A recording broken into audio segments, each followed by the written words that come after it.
Joining me now, Minnesota Congressman Tom Emmer. First of all, congratulations on your new role as Majority Whip. I can't wait for some of the ideas that you're going to bring to that job. But I want to talk about this because you've been at the forefront of this long before the you-know-what hit the fan.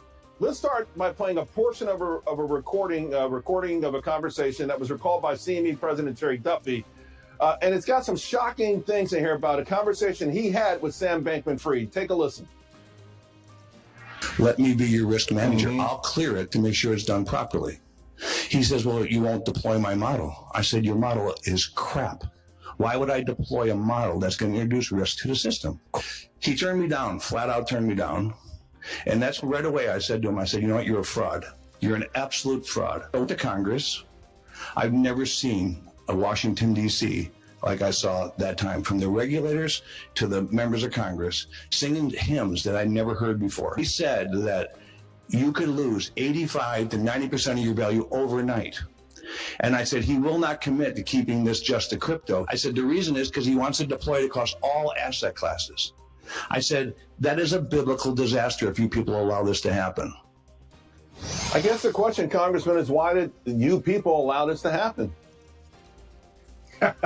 Well, we did not. And Terry is a good friend. He does a great job at CME. He's one of the good guys in the marketplace. And it's interesting because we've had a good relationship for the last couple of years. You can ask Terry. My office has been heavily involved in this area, as you know, Charles, for more than just the last couple of years. We've been heavily involved since I came to Congress several years ago. Terry never said that directly to me, but I'll tell you what. Terry is one of the good guys. And when he goes to Sam Bankman-Fried and he offers him tens of millions in customer accounts and returns for managing his risk, and Sam Bankman-Fried turns him down, he's got the right to have the red flags go up. This literally is not just a failure of FTX, it's a failure of CFI, that's known as centralized finance.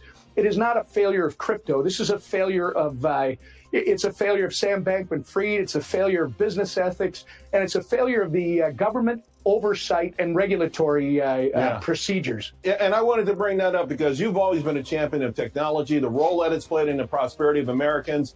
And you've been a very strong critic of Gary Gensler. You've urged accountability.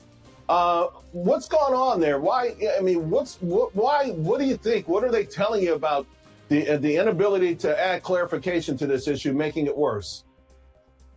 We've got major questions, Charles. I mean, look, Gary Gensler and the SEC, apparently they had meetings last March with Sam Bankman-Fried and executives from FTX and a trading firm here in the U.S., and they were working apparently with Sam Bankman-Fried and others to give them special treatment from the SEC that others aren't getting. And they announced a partnership with this trading firm last April. We kept trying to find out what exactly the partnership is all about. We didn't get those answers. And obviously, Sam Bankman-Fried then was pushing special treatment legislation through Congress. And when it was finally revealed what it was, and the industry actually started raising red flags all over the place, that's when this thing came apart. And it's really a failure, it appears, of Gary Gensler to actually deal with the bad guys. You got to ask yourself, Charles, where was he on Celsius? Where was he on Voyager? Where was he on Terra Luna? And now, where was Gary Gensler on FTX? Yeah. This is exactly what he's supposed to be doing. And Terry was talking about that. What is the regulator responsible for this doing, going after good actors in the community and working backroom deals, it appears, with people who are doing nefarious things? Representative, we got less than a minute to go, about 30 seconds. Sam Bankman-Fried supposed to be at a New York Times Dill book conference.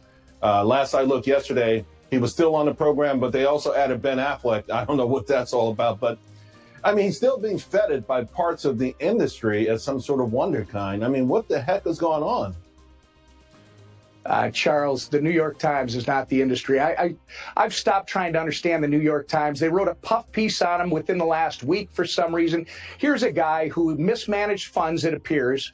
There's, a million investors out there. There's $10 billion, that $8 to $10 billion We need to get to the bottom of this. We need to understand why Gary Gensler and the SEC were not doing their job. We need to understand how this was allowed to get to the point where people and their savings are getting hurt. That's exactly what the regulator is supposed to be taking care of. And by the way, it's not about crypto. Remember, this is about centralized finance. DeFi is the point. They're going after decentralized finance. This is not what it's about. It's not about the crypto industry. This is about Sam Bankman-Fried. It's about the regulator, Gary Gensler, and it's about centralized finance, which needs to be brought under our regulatory umbrella. And Gary Gensler has done nothing to make that happen. And I really hope you guys bring in Silicon Valley, which I think plays a major role in this, and a whole bunch of other things that have ripped off the American public. Congressman, again, congratulations. I'm glad you came on the show. Thank you. Guys, I don't know why everyone is avoiding this. Gary Gensler should be fired. There's no question about it. Gensler has so far done nothing to help with the crypto market, and yet he prides himself on working for justice. Where was he when Terra crashed? And why was he making side deals with SBF? If you ask me, this entire market issue is because of Gensler trying to create a system that will favor people he chooses.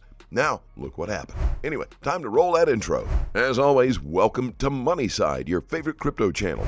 If you're new here, hit that subscribe button and turn on notifications so you get updates when we drop new videos. Don't forget to smash that like button, and you can always leave a comment or a question in the section below. Now, here's another piece of info that is very critical at this moment. BlockFi will likely end up paying the SEC first. That's a complete shocker. And on top of that, retail customers will likely not get their money back as the company has filed for bankruptcy. The SEC are paid by the government and the taxpayers. Their role in the crypto market is regulation. But this news points out something different. And on top of that, they let the crypto investors get completely destroyed in the process.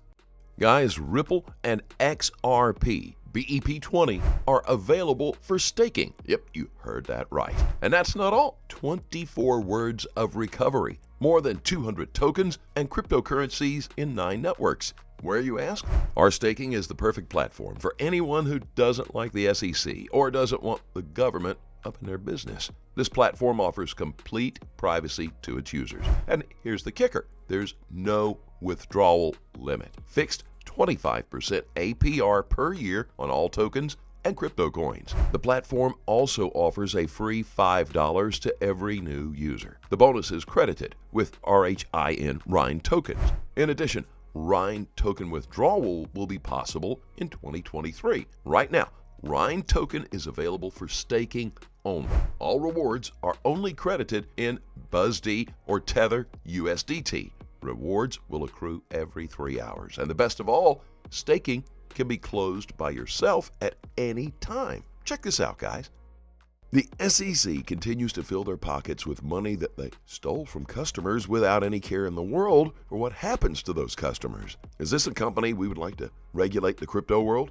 It seems that from every point, the SEC is all about law by enforcement. Get rich at the expense of other retailers and only give hall passes to people they know on a personal level or to cryptos they have. How in the world has this regulatory body stayed afloat all these years and left to govern the crypto world in the process? Again, I am not against the laws and regulations. I believe regulations should be set in the crypto world, and that's the only way we can move forward. But I'm against a few corrupt individuals who don't care about the law, but rather only look for ways to get richer. I mean, why would somebody like Gary Gensler or even the SEC want to get settlement from BlockFi, yet they already have a significant amount of money in their pockets? And this is happening in a country like the United States? And this is time we wake up and force the government to take proper action against anyone who uses the law and their position for selfish gains. I do believe the SEC's case against Ripple is false. It probably was instigated by people who want to create an alternative of XRP's mission, or simply invest in it while it is at rock bottom. And thankfully, now there's no one who's going to be able to hold this coin back. And if you are an XRP holder, you keep holding. We are about to see a record-breaking bullish trend in the crypto market, and the leader of that will be XRP. As always, do your own research and always trade safely, guys. Please keep in mind we're not a licensed financial advisor. All videos on this channel are intended for entertainment purposes only. You can let us know always what you think in the comment section below. Let's start a conversation. Thank you so much for watching. Couldn't be here without you. Don't forget to like this video and please click on that subscribe button below. And be sure to turn on notifications. That way you get informed whenever we post our amazing content. Thanks again. We will see you on the next Money Side.